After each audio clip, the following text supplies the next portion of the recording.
This video will cover the new features, the new design, audio and video and stitching samples, battery life and overheating, low light testing, as well as what's compatible across the 1R and RS range of accessories. And all this in under 6 minutes, so let's get straight to it. The 1-inch 360 edition has a dual 1-inch sensor, so what does this mean in reality when you're shooting? The sensor is pretty much double the size of a standard action camera sensor, and you can now shoot high resolution video and photo images in 360, up to 6K video at 30 frames per second and 21 megapixel photos. And because of the larger sensor, you'll get much better low light performance. And the great thing for 1R owners is that this new 1-inch sensor is compatible with not only the 1RS but also the Insta360 1R. There is one caveat though: in order to use this new module with the Insta360 1R, you'll have to buy the new mounting bracket and the new vertical battery. So let's look at that next. To use the new 1-inch lens module, you have to use the camera vertically, and the new RS 1-inch 360 edition comes with a new vertical battery and a new mounting bracket. To assemble it, you have to attach the lens to the camera core,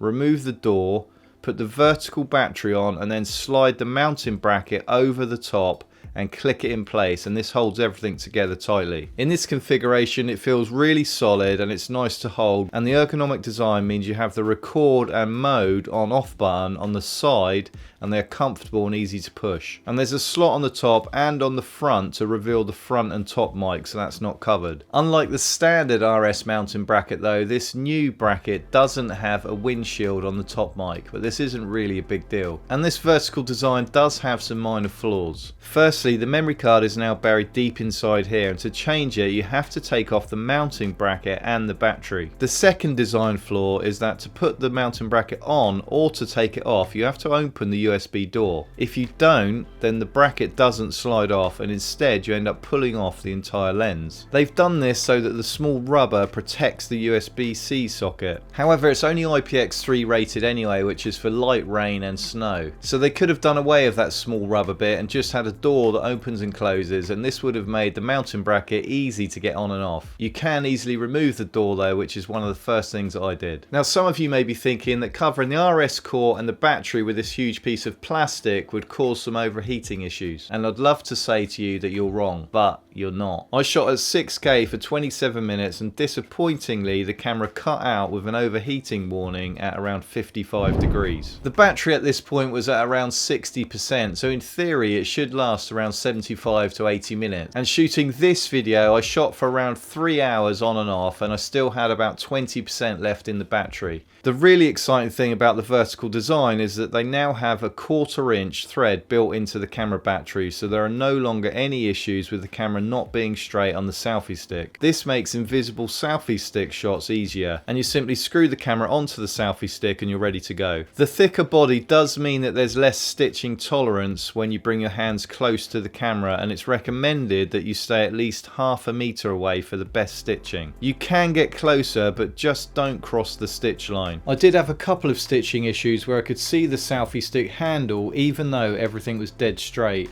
but no doubt the stitching algorithm will be improved in a firmware update soon. And overall, where the camera was more than 50 centimeters away from me or the surface of an object, the stitching was really good. This 1-inch edition weighs 240 grams, which is 60 grams heavier than the RS with the 360 lens. This does make it less practical as purely an action camera, and with the lack of screen protectors you have to be more careful. There isn't a bullet time option in the menu, and I think this is also down to the heavy weight of the camera. I have to say that I did risk it out of interest on the bullet time handle and only had 3K 50 frames as an option, but the results were acceptable for social media anyway. Insta360 also advised caution when using a selfie stick longer than 120 centimeters because of the weight of the camera. However, if used carefully you can use longer selfie sticks, and even the extended selfie stick. There is more bend which you can sometimes hide by rotating the camera, but I didn't always do this, so if you zoom in on some of these images you can catch a glimpse of the pole handle. With the quick reader on the 1R and the 1RS you'd usually use the horizontal quick reader, but for this setup with the 1-inch edition you need to use the vertical quick reader. The results from the internal camera mic are actually pretty good when the camera's positioned quite close to your mouth.